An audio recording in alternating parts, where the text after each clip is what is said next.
the Israeli army left Lebanon after the Second Lebanese War, so there was a UN resolution in place guaranteeing, as if to say, they say kaviyachol, guaranteeing that the Hezbollah won't go south of a certain point, and that would allow a certain amount of peace on our northern border.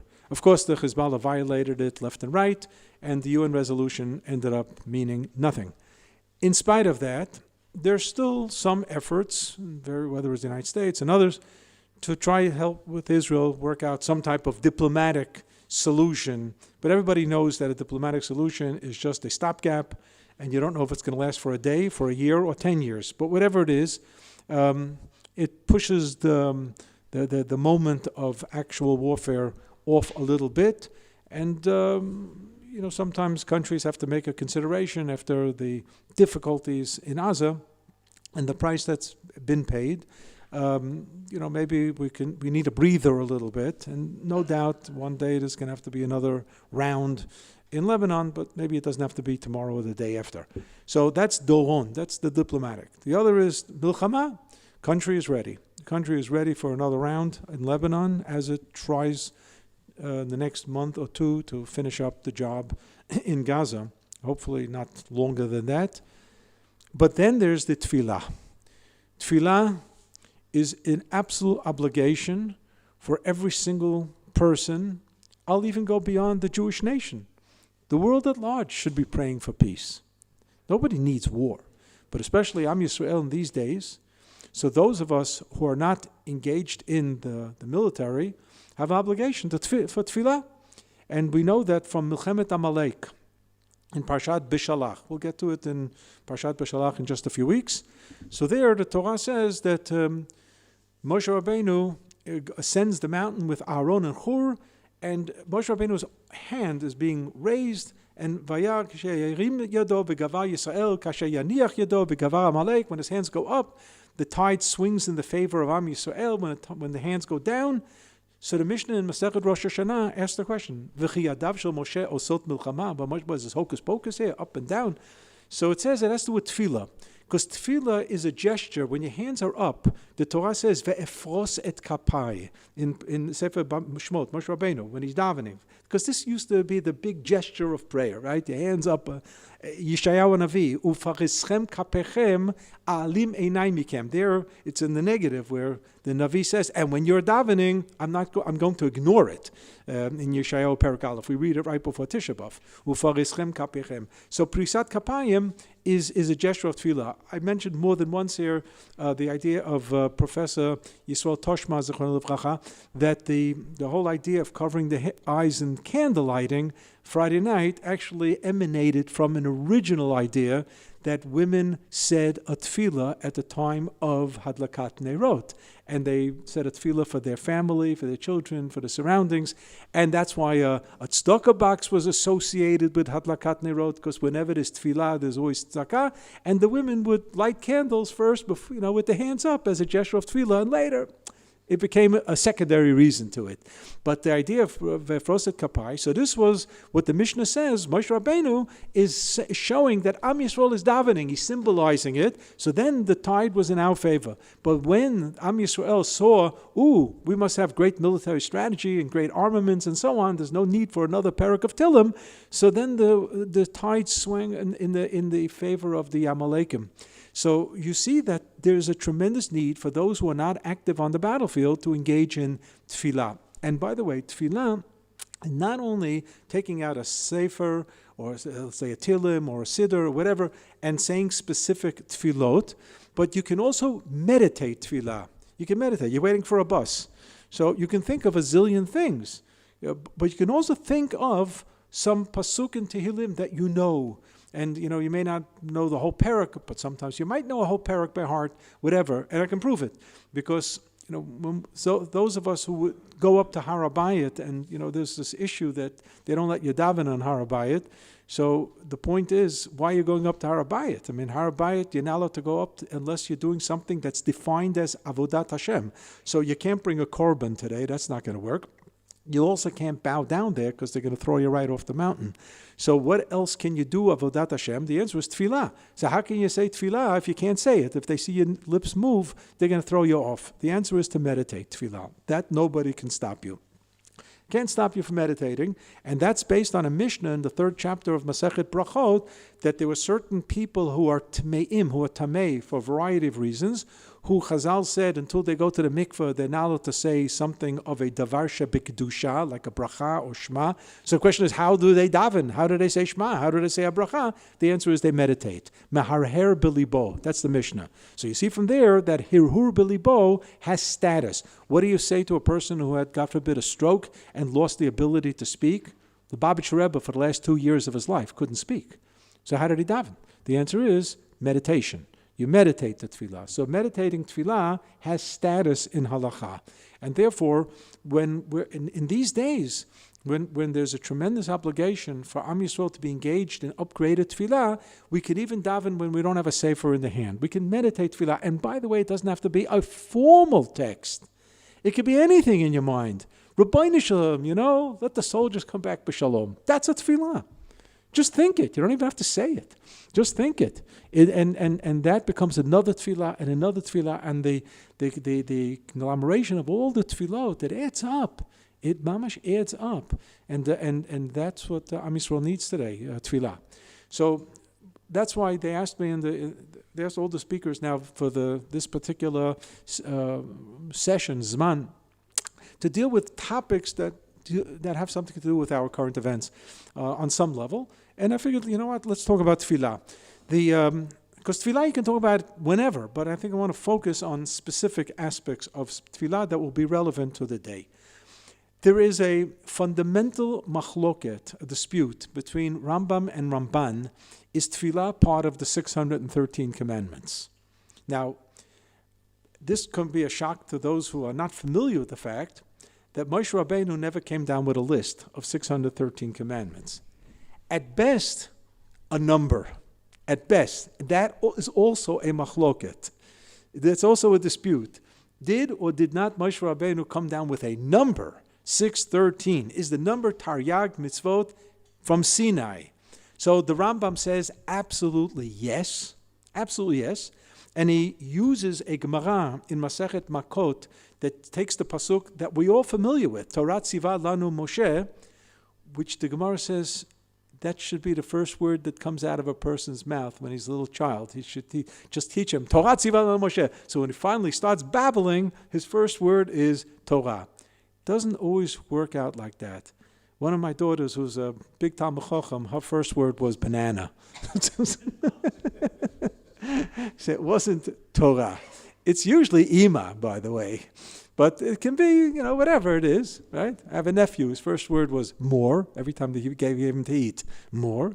Okay, so each baby has his or her first word, Beseda. But the Gemara says, if you're looking for an example of a first word, it should be the pasuk TORAH tziva lanu Moshe.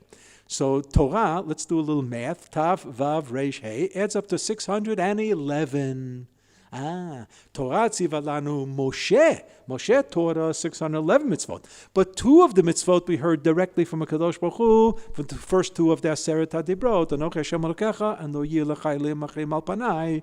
So now you need a computer for this. 611 plus 2 is 613.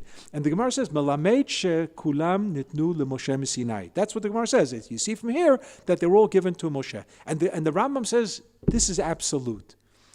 Now, others said, yes, nobody's challenging this line in the Gemara, but they didn't really mean it, that Moshe came down with 613, but it's just an allusion to the sum total of mitzvot that we have today, 613. Now, do the 613 include rabbinic mitzvot? Rambam says, impossible. They can only be biblical mitzvot. Now, why does he make that point?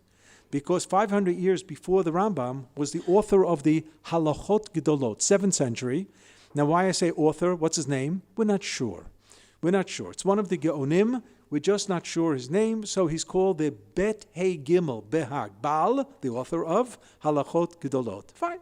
So the author, we have the Sefer, we have many editions of the Sefer, and he has, it's a pioneering attempt to organize the material in the Mishnah and in the Gemara, where there you have no listing whatsoever of the 613, but all you have is discussions about mitzvot.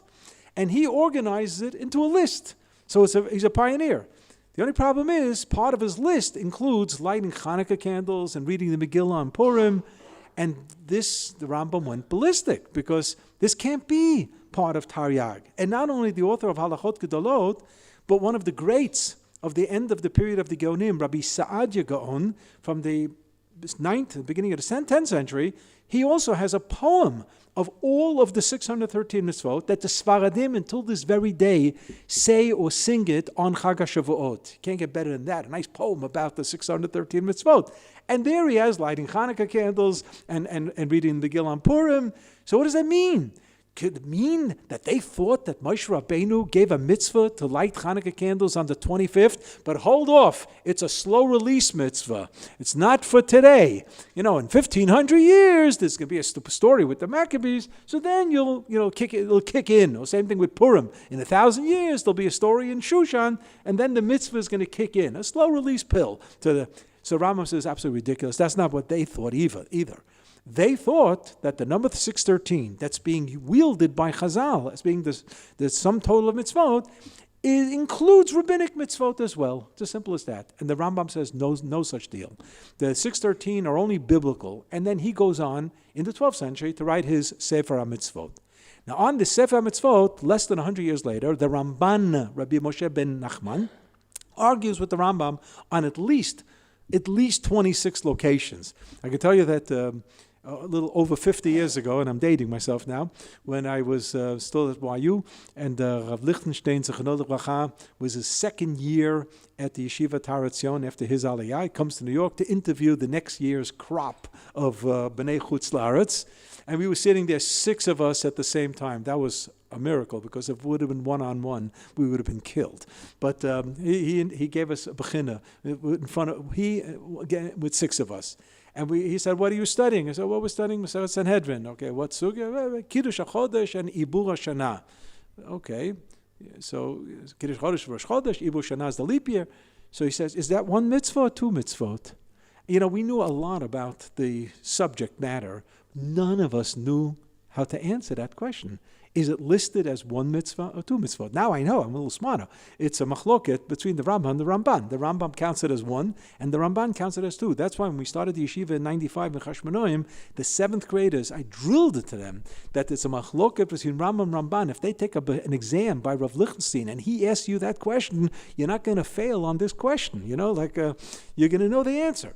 And so too with regard to Kriyat Shema in the morning and Kriyat Shema at night, is that considered 1 mitzvah in the scheme of 613 or 2? Rambam says it's 1 and Ramban says it's 2. But the Ramban agrees that there has to be 613. So he has to do some fancy gymnastics to work it out. So he has to put things together or leave things out or put things in, and that's what it becomes, an exercise of trying to work out the listing of the 613. So the Ramban has the mitzvah of living in Eretz Yisrael. He doesn't care what era it might be. You just obligated to pack your bags and move to Eretz Yisrael. The Rambam, it's not there. It's not there. It doesn't mean he's against it, but it's not there in the Sefer HaMitzvot. And many, many, many other examples. So with regard to Tefillah, the Rambam includes once a day, as a biblical mitzvah, you have to turn to God and ask for something. This is all before the Shmon Esrei was written 2,500 years ago, at the beginning of Bayit Sheni, Barianche Knesset Gdolah. From the days of Moshe Rabbeinu, you got up in the morning, it could be 10 in the morning, it could be 4 in the afternoon, within a 24-hour span, ask of a Kadosh Baruch Hu for something, in any language, in any form. But the Rambam predicated and said, before you get to the point, say a nice word of praise to God, and when you finish, say thank you. So you have this formula, not nusach, but it's what's called in Hebrew a nuscha, a formula of shevach, bakasha, hodaya, praise, request, thanksgiving. Fine. ultimately, the Anshe Knesset Gdolah built this formula into the Shmona Esrei, because the first 3 brachot are Shevach, the core, whatever is in the middle, is Bakasha, is request, petition, and the last 3 brachot are Hodaya, with Moedim being the central one. So this is an idea that Rambam says is biblical, and he derives it from Moshe Rabbeinu. If you look at Parshat V'etchanan el Hashem Beitei Limor, Moshe Rabbeinu is reflecting that he was begging a Kadosh Baruch Hu for one thing, to come into Eretz Yisrael. That's what he's begging, to come into Eretz Yisrael. But how does he get to the point? His point is, I'd love to go over the boundary and see Eretz Yisrael. Ultimately, Kadosh Baruch Hu says, all right, you'll see it from afar, from a mountaintop. But that's not what he was asking for. He wanted to go into Eretz Yisrael. So it begins with Ata hachilota laharot et avdecha et godlecha ve'et yadcha chazaka sheme'el b'shamayim asher yaseh k'masecha v'chigvuratecha. You have begun the process, the wars of Sichon and Og in the end of Sefer Bamidbar. Moshe Rabbeinu leads those wars, and he says, I got started. The process has begun. We've already annexed the parts of Transjordan as part of Eretz Yisrael for Reuven and Gad and half of Menashe. So matril b'mitzvah omrim lo gemar. I've started it. Let me finish up now. Let me finish the job. Okay, it didn't happen, but we learn from here that before you start asking for something, you have to praise the Kadosh Baruch Hu, and that's, we have Psukei de Zimra in the Siddur and so on. So you have tefillah once a day, and then comes Anshe Knesset Gdolah, and they said, we're going to daven 3 times a day. And not today, but we'll deal with the question of how exactly who is that applicable. Is it applicable for all of OUisrael? Is it applicable just for the men and not for the women? We'll see what the limitations are with regard to the 3 tefillot of every single day. But that's the Rambam. It's there. It's one of the 613 commandments. The Ramban argues and says, no. There's no such animal in the Torah that you have to daven once a day. But one second. Tefillah is something you find in the Chumash throughout. From Breshit until Dvarim, you see people are davening for different things. Moshe Rabbeinu is davening, Avraham Avinu is davening. Everybody's davening for something, and you see it in the Chumash. So how can you say it's not biblical?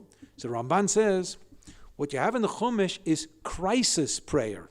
Only when somebody was in a moment of crisis, then the person turned to Kadosh Baruch Hu. That's biblical. Crisis tefillah. But statutory tefillah, which means regular routine tefillah, that's an innovation of the Chachamim. That's an institution of the Chachamim to regularly, in a routine fashion, daven every single day, even though everything, Baruch Hashem, hunky-dory, you woke up, everything was fine, nothing hurt you, and the family was okay, and the shalom ba'aretz, and nothing in particular to daven for. So you still have to daven, because that's what the Anshe Knesset Gdolah said. But according to Ramban, there's no biblical imperative to turn to Kadosh Baruch Hu to ask for something if there's not something on the agenda that's burning. So that's he calls tefillah. Now the Rambam says, you're right, there is such a thing called crisis tefillah, except it has a different word. It's called ze'akah. Now ze'akah, translated loosely, means screaming or shouting, but it means a type of higher level and more spontaneous type of tefillah. Tefillah is a little bit more organized, and za'akah would be of a more spontaneous nature. We might include slichot into the category of za'akah. Maybe an Avinu Malkeinu edition might be part of za'akah. Or as people just open up a Tillim and just, they don't understand every word they're saying, but there's zo'ek. There's zo'ek Kadosh Baruch Hu for something, or in any language for that matter. So the Rambam says, in the Torah, there are 2 spots in the 613 for prayer. One is statutory prayer. Every day, once a day, person has to turn to Kadosh Baruch Hu and ask for something. That's tefillah. And then there's crisis tefillah, and that is za'akah. Whereas the Ramban only has 1 space for it, and that's crisis tefillah. Okay, so now we put it in perspective. Comes my great Rabbi Rav Soloveitchik, the Rav, and he says, let's make shalom bayis between the Rambam and the Ramban. He says, in Ma'ariv on every night, there's a bracha hashkivenu. And we say, V'haser satan milfanenu u'me'acharenu. We ask that Kadosh Baruch Hu should protect us from the satan. We'll see in a moment who is Mr. Satan here, who's in front of us and who's behind us. And the Rav said the satan are the dangers of life. The dangers of life. Sometimes the dangers are clearly in front of us. We can see them, we can see the danger coming, we can identify it, and we can even sometimes do something about it. You know that there's an illness out there, and there is vaccination, or you take other steps to prevent the spread of an infectious disease. It's there, and it can become a calamity, but we can thwart it off. Maybe not entirely, but at least somehow reduce the damage. We can get into damage control with regard to the Satan. You see it as a military situation. You get the army together, and you make a defensive stand. You can hold them off. You can do things. Many, many aspects of human tragedy can be averted if the person would have only seen it up front and done something about it. And the most tragic is when you see it and you do nothing about it, like October 7th. Like October 7th, where people saw what was happening. People in intelligence units saw what was happening. And unfortunately, we didn't take the necessary stands. Look at the price that we paid. Look at the price we paid. So that's the Satan milfanenu. But what happens if the Satan is me'acharenu? The danger lurks from behind. You don't see it. You don't see it. You're driving your car, and you're perfectly okay with your car. Car is okay. You're a good driver. You're not sleeping. You're not drunk. Everything. And you watch the lights or you watch the stop sign. Everything. You're doing everything 100% correctly. Except that the guy coming up the street, he's not doing everything correctly. And to him, a stop sign or a red light doesn't mean anything. And he goes right into you. Now, these things happen. These things happen. Unfortunately, a person driver can be killed, can be maimed for life. You did nothing wrong. Somebody else did it. That's all. That's the Satan me'acharenu. Person is perfectly healthy. Every single time a person goes to the doctor, complete 100%, complete bill of health, everything's fine. And then out of clear blue sky, from one blood test, he's diagnosed with leukemia. These things have happened. These things have happened out of nowhere. And then you don't even know where to begin. The Satan me'acharenu. The Rav said, on a philosophical sense, he used the word existentially, a person is always be'et tzara, always. There's always a tzara. Sometimes we know about the tzara, and sometimes we don't know about the tzara. But the Satan me'acharenu is always there. He's always there. And therefore, the Ramban would have to agree that even though you may not see the tzara, you ought to daven every day. And not wait until, God forbid, the explosion happens right in front of your face. You should daven every day. On a biblical level, that's what the Rav said. The Ramban would have to agree to the Rambam that there is a need. It may not be part of the 613, but that doesn't mean you should sit around and not daven on a regular basis, because the Ramban says it's only a mitzvah of ze'akah, of shouting in time of tzara. The Rav said it's always a time of tzara. It's just you don't always see it. So this is putting it a little bit in perspective. Now, the Rambam tells us in his beginning of Hilchot Tfilah that in the beginning of Bayit Sheni, people lost touch on how to talk to HaKadosh Baruch Hu. So even on a human level, if you're going to write a letter to somebody senior, it could be a person in government, a president, a prime minister, whatever, a minister. It could be a mayor. It could be a head of a corporation. You're writing something of a formal nature. It has to be written properly. So after you put down notes, what you want to say, many times you give it to somebody who can polish that language. I'm not embarrassed to say that the book that I published 2.5 years ago on the Rav's Conversation, I also had a language editor, because somebody asked me, are you going to translate it into Hebrew? I said, no, it's already in translation. Really? What language did you write it in? I wrote it in Brooklynese, but Rabbi David Shapiro translated it into Brookline English from Boston. So it's a higher level of English. Fine, you have this in every language, in my Hebrew book that I just published on the Rambam, of course I had a Hebrew editor to it. You polish up the words, you fix it up, and it just looks a little bit better. And that's important. So the Rambam says, people lost touch on how to talk to Kadosh Baruch Hu properly, and therefore the Anshe Knesset Gdolah did us a favor. Number one, by authoring a text. So here, this is a good text to meet a Kadosh Baruch Hu in a type of talk, a siach with a Kadosh Baruch Hu. And second, just in case you weren't sure what you should be asking for, we're going to be suggesting to you what human beings should be asking for. Now, that doesn't mean they slam the door on personal requests. The bracha of Shema Kolenu towards the end of Shmoneh Esrei in the weekday is the wild card bracha. Before you say Ki ata shomea tfilat amcha Yisrael brachamim or Ki ata shomea tfilat kol peh, whatever nusach you're davening, you can throw in anything in any language. Kadosh Baruch Hu picks it up in a different language. So you can. It's there. There's an available spot in Shmoneh Esrei to throw in. You want to say, and all the boys should come home b'shalom. Say it. That's what's on your mind. It's Shema Kolenu. You say it right then and there.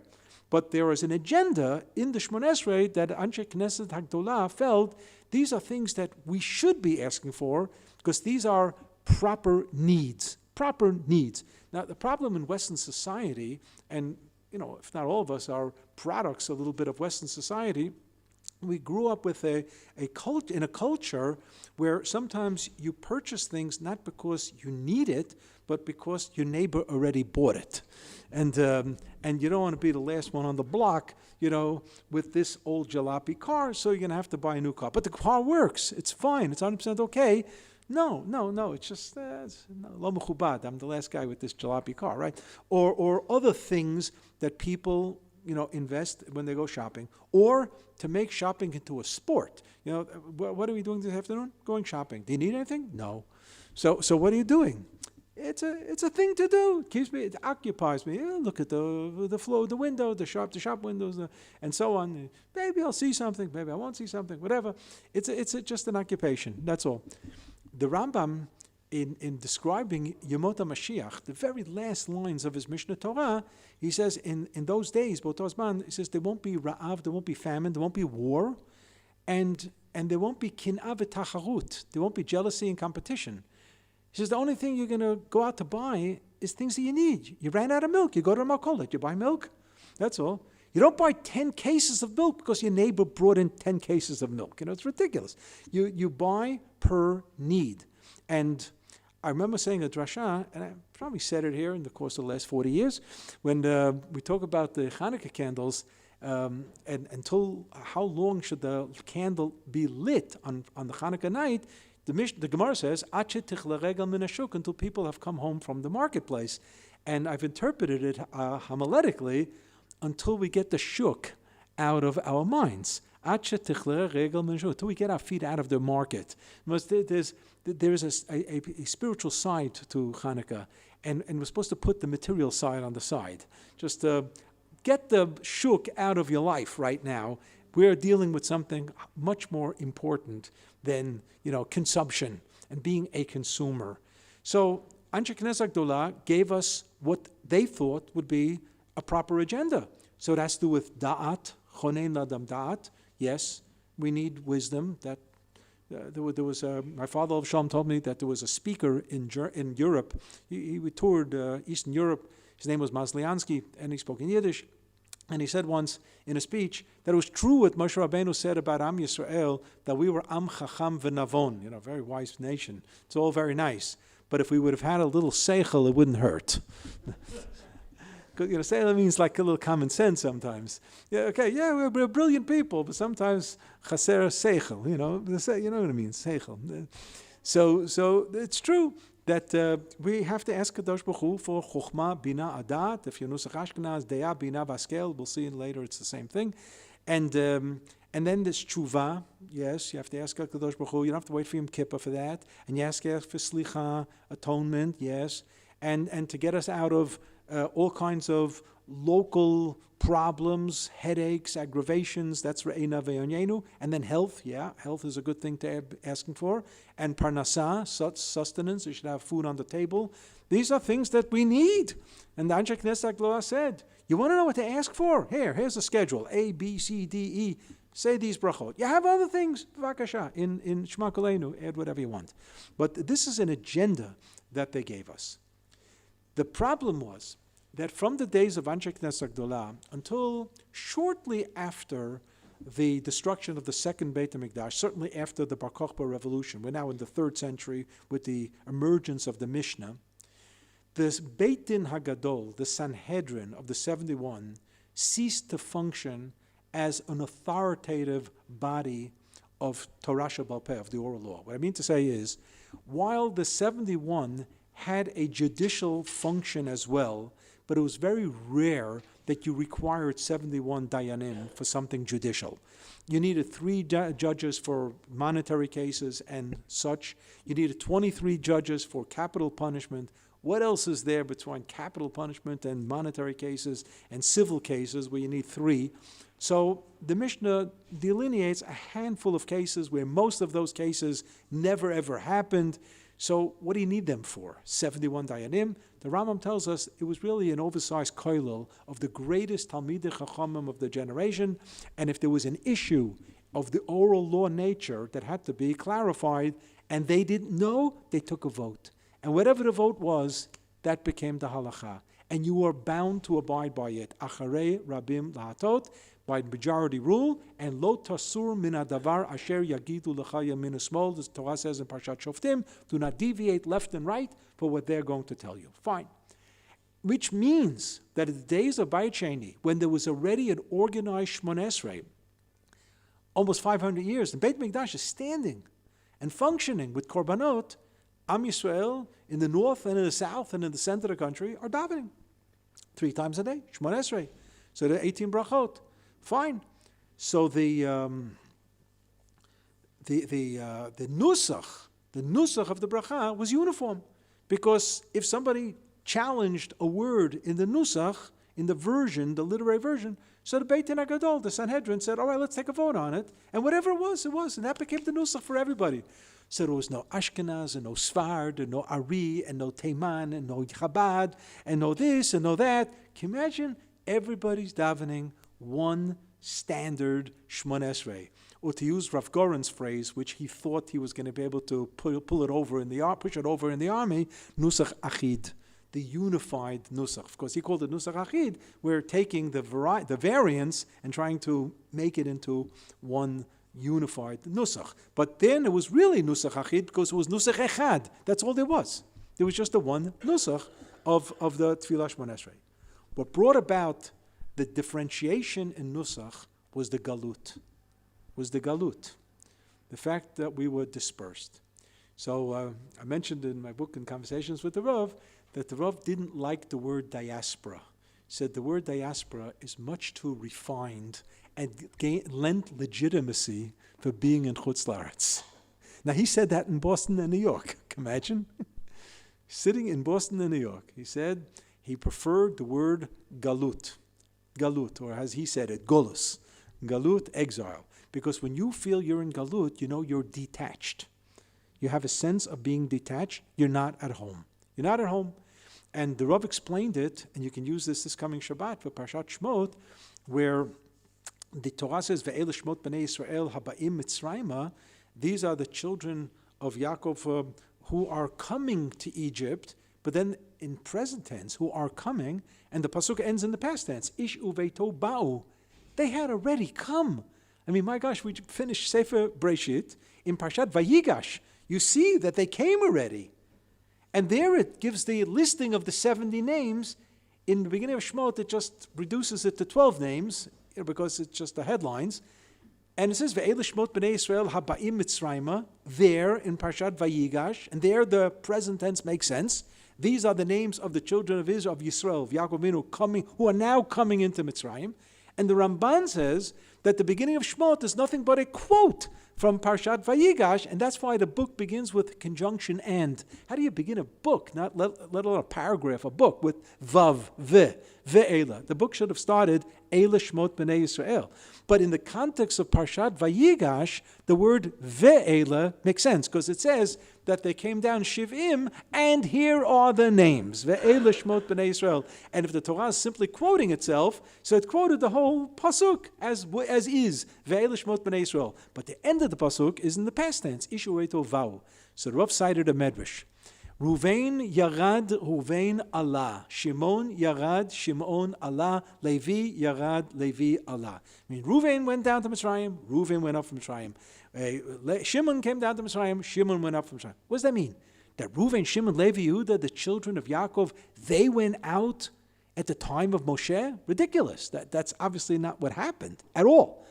But the Rav said what happened was the people of Am Yisrael were still in the mold of Ruvain and Shimon and Levi as if they just got there. They just got there. Even they may have been there 200-300 years later, they were still Haba'im Mitzrayim, like as if we just arrived. We're still greener. We're still fresh. We've not acclimated. We haven't become culturated to being Egyptians. And we're still Bnei Yisrael and still speaking our language, giving Hebrew names and not Egyptian names, as Chazal say, which means Ruvain went down and there were Ruvains who came up, and Shimon went down and there were Shimons who came up, and so on. And this has to do with not culturally assimilating. And the Rav said that's why they were able to leave, because they were still Bnei Yaakov and Bnei Yisrael, even after so many years of being enslaved in Mitzrayim. So so when we talk about the galut and the lack of central halachic leadership, because I know when I speak to high school kids today and tell them, years ago there was no CNN, they don't believe me. There was no WhatsApp, they don't believe me. They don't believe me. Well, why couldn't they just send a WhatsApp from Yerushalayim, change the nusach, Because 2,000 years ago, they didn't have a WhatsApp. That's it. It's like when my father, I used to bring my parents to the shir here regularly, and once it was a Tuesday. Then we were giving it on Tuesday mornings. So I was driving, and I was on my mobile phone, which I have a speaker in the car. Sometimes you pass a tall building, you lose, kesher, you lose, the signal. So all of a sudden it blanked out. My father goes, "Well, what happened?" I said, "We lost the tikshoret." So he said, in Pilsner, in the shtetl in Poland, we never lost tikshoret. Never lost tikshoret there. Right? It's a wonderful place. So that's why different nusach of tefillah evolve. Because a slight variation, and then a copyist, and already you're dealing with a new nusach. To the extent. Today we don't have 18 brachot, but we have 19 brachot, because a bracha was added in the days of Chazal, which we have in our siddur, v'la mashinim al tihi tikva, or v'la minim al tihi tikva. That's already a difference of nusach. Is it na mashinim or is it minim? Neither were original. Neither. The original began with the word la meshumadim. What's a meshumad? Shmad. What does the word shmad mean? It's used in various contexts, but it meant the early Hebrew Christians. That's what it meant. And that was the battle. And that was the inclusion of the bracha, which we call today B'la Mashinim, that underwent so much internal censorship because we were subject to those who went over to the Christian side and were then employed by the church to scan Jewish sources and to show anti-Christian remarks that would spark a pogrom. And therefore we had to be very, very careful, and things were censored out of Sfarim. For example, I grew up on Aleinu L'Shabeach, V'anachnu Korim Mishtachavim Modim. You come to Eretz Yisrael, you look at any siddur, and it says, Shehem Mishtachavim Lehevel Varik Umitpalalim El Lo Yoshia. They bow down to nothingness, Hevel Varik. And they pray to a God who's not going to help them. V'anachnu, but we, Mishtachavim, what happened to the Shehem Mishtachavim? Who censored out? So there were certain communities in Israel that didn't have a problem with Christianity, like Yemen. And Yemen has a wonderful tradition of preserving Nusach HaTfilah that goes before the Middle Ages. So they had it all the time. Shehem Mishtachavim Leheva V'rik U'mitpalim Eleh Lo Yoshia. Whether it was in the standard Aleinu Shabeach at the end of each davening, or whether it was in the middle of Musaf on Rosh Hashanah Yom Kippur that we say Aleinu L'Shabeach when we bow down in the middle. So the idea of censorship is something that we know. Today I have a nickname for Aleinu L'Shabeach. I call it Tfilat HaDerech, because people have one foot out the shul when they're saying Aleinu L'Shabeach. right? The tefillin has already come off by Ashra of Olitzian, right? And the Lena Shabeach, there's Bekoshi hanging around to say Yesh Be Rabbah for the last Kaddish at the end of Aleinu. But they say that's why Kadosh Baruch Hu put him in the middle of Shmon Esrei on Musaf, because Aleinu came to God with a claim that's lo mechubad. Everybody's running out of shul. They said, don't worry, on Rosh Hashanah Yom Kippur, they're going to open the Aron Kodesh, and you're going to bow down for Aleinu Shabeach. Aleinu Shabeach was very happy, very happy. So you have this business of difference of nusach. And if I look at the 19 brachot of Shmon Esrei, and I check this out from various sidurim of different communities, there's only one out of the 19 that there's a unified nusach, that there's no variant nusach. 1 out of 19. 18 out of 19 come in different brands and different flavors. Which is it? Let's take a vote. Take a guess, okay? Take a guess. Which one would you think that OUisrael never tampered with? And it remained in its pristine form till this very day. Yeah. Halavai. No, that came in different variants. We're going to see that. Matter of fact, that variant, the Techazena is already a variant. Because in the days of Bayit Sheni, they didn't say V'techazena inenu shuvach tziyam brachmim when Beit HaMikdash was up and running. They said She'otcha levatcha b'yira na'avod. It was V'sham na'avatcha b'yira kimei olam hashanim kaponiot Baruch ata Hashem She'otcha levatcha b'yira na'avod. After the Churban, they took that out and they put in V'techazena inenu shuvach tziyam brachmim. Next try. What was that? Kibbutz? The first one. So the truth of the matter is, up until pretty recently, I would say there are two that never, and one of the two was the first one, until I became a little smarter, because I always have to be careful not to be absolute, because then you can be proven wrong one day, even if it's 20 years down the road. The first bracha did go through variations. So first I thought I was going to fudge it because there was a variant I didn't think was terribly significant. When we say v'konei hakol in the Siddur of Rav Avad Yosef, it doesn't have a vav. It says konei hakol. All right, what does that mean? Konei hakol, v'konei hakol. I wasn't going to make a big deal about it, even though that's also a variant. But then I found out that the original nusach, we say Baruch Hashem Elokeinu, Elokei Avotenu, Elokei Avraham, Elokei Yitzchak, Velokei Yaakov, which is based on what we just read in Shmot on Shabbat, Elokei Avotechem, Elokei Avraham, Elokei Yitzchak, Elokei Yaakov. I'm going to explain this some other time. And then Hakel, Hagadol, Hagibor, Vahanora, that's lifted straight out of Moshe Rabbeinu's book from Dvarim. Kel Elyon, that's from Avram Avinu, but and there it says El Elyon Konei Shemayim Va'aretz.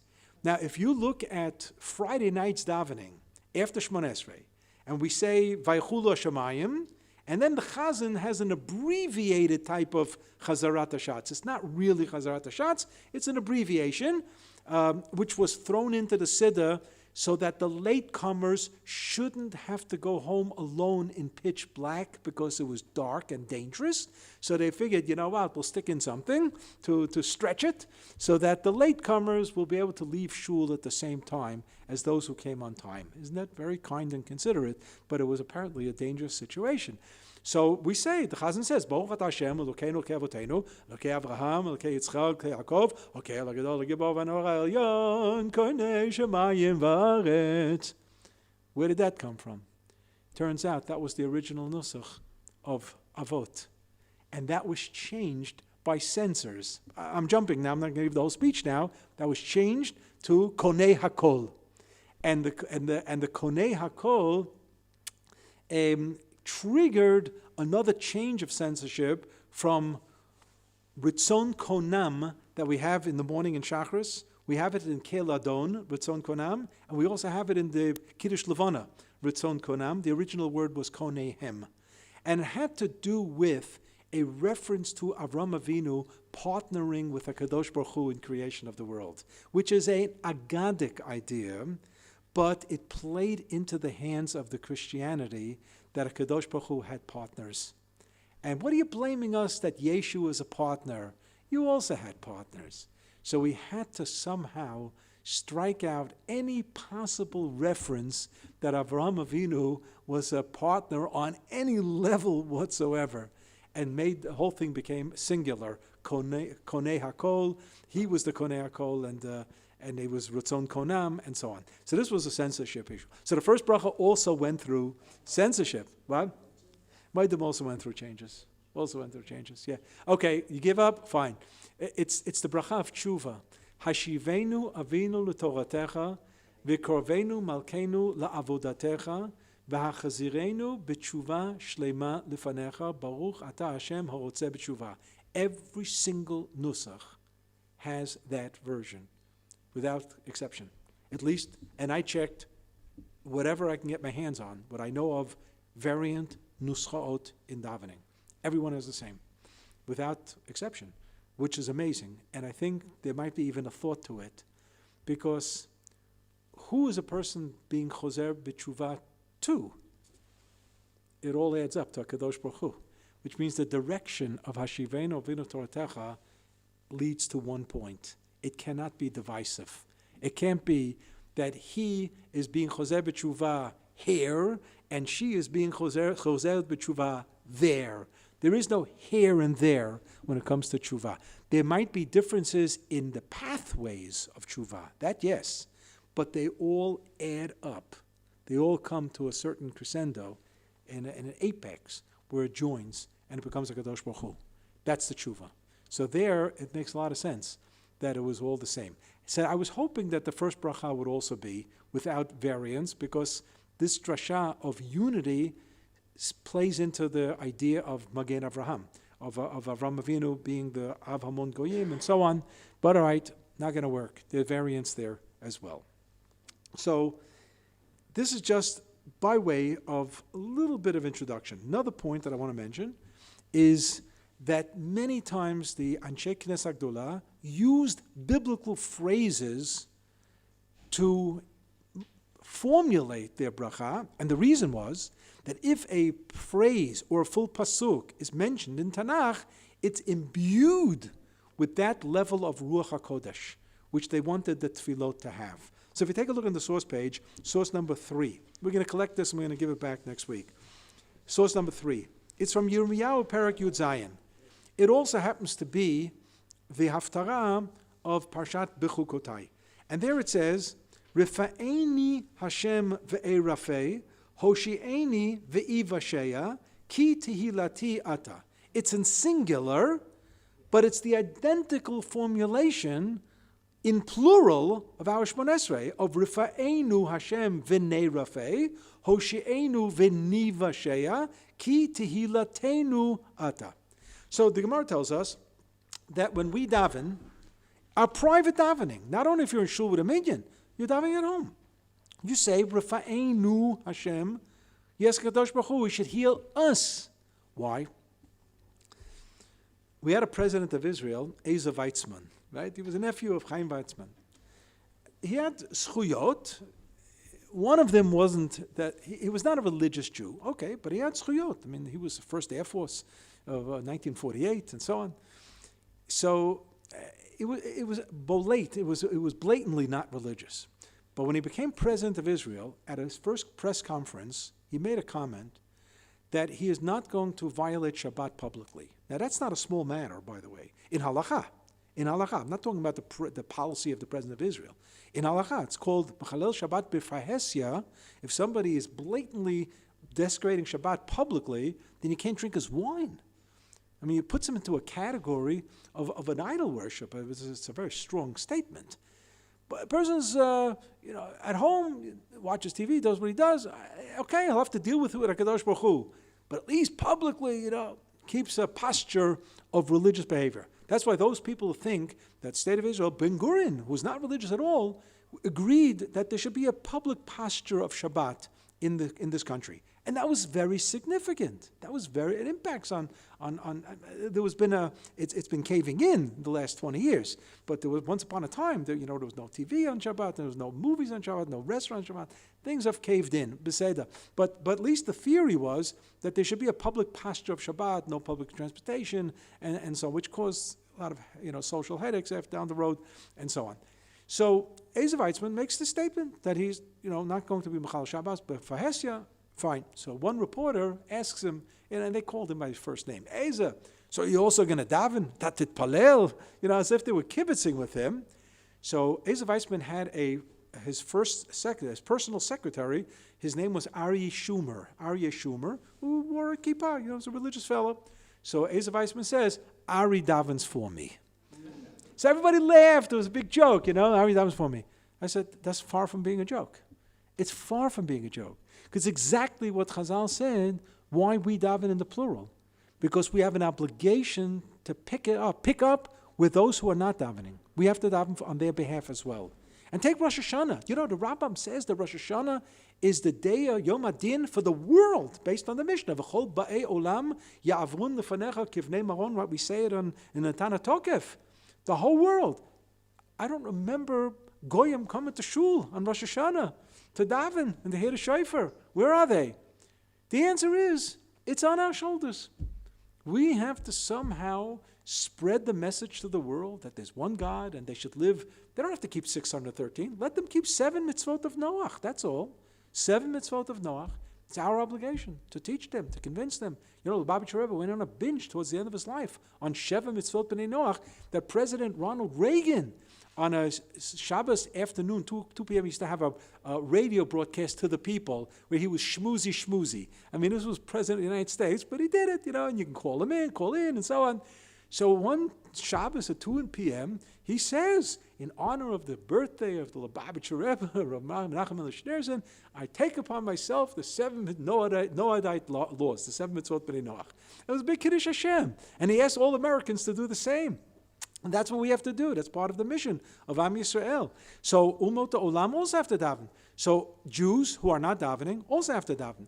So we have the obligation to daven for them. So that's why we say it in plural. So the bracha for health, and Goyim need health, non-religious Jews need health, wounded in the hospitals need health, everybody needs good health. Rafa'enu Hashem v'nei rafeh. Yirmiyahu was talking about something else, by the way. He wasn't even talking about physical health. He was talking about spiritual health. He was talking about the sickness of the neshama. And he uses the image of refuah for that. But Anshe Knesset Gdolah, they like this phrase. So I used to say that Yirmiyahu was a Galatiana. Because how does a Galatiana say the bracha? If you know the intonation, Rifa'eni Hashem ve'erafei, Rifa'eni, even though it says Rifa'enu. As I said, he must have been a Galatiana. But the truth is, it's in singular, and so on. And so too, with source number 4, for Ve'ashiva shoftayach kvarishona v'yotzayach kvarchila, smacks of the bracha, Hashiva shoftenu kvarishona v'yotzenu kvarchila. Exact same process where the Anshe Knesset Gdolah lifted out of context a phrase or a full pasuk out of Tanakh. It's imbued with this Ruach HaKodesh, and that gives some body, some spiritual body to the bracha itself. And as I mentioned with the first bracha, Elokeinu, Elokei Avotenu, Elokei Avraham, Elokei Yitzchak, Elokei Yaakov, comes out of Moshe Rabbeinu's book. There it says Elokei Avotechem, Elokei Avraham, Elokei Yitzchak, Elokei Yaakov, and Akel Gadol V'Gibor V'Norah comes out of Moshe Rabbeinu's book from Parshas Ekev. So these are phrases that are used, and they're used in Tanakh, and now brought into the Tefillot, for this use. Okay, so we're going to take a pause here till next week, in Mitzvah Hashem, and you can hand back the pages. I'll be happy to bring them again next week because we still have a lot to do on this page.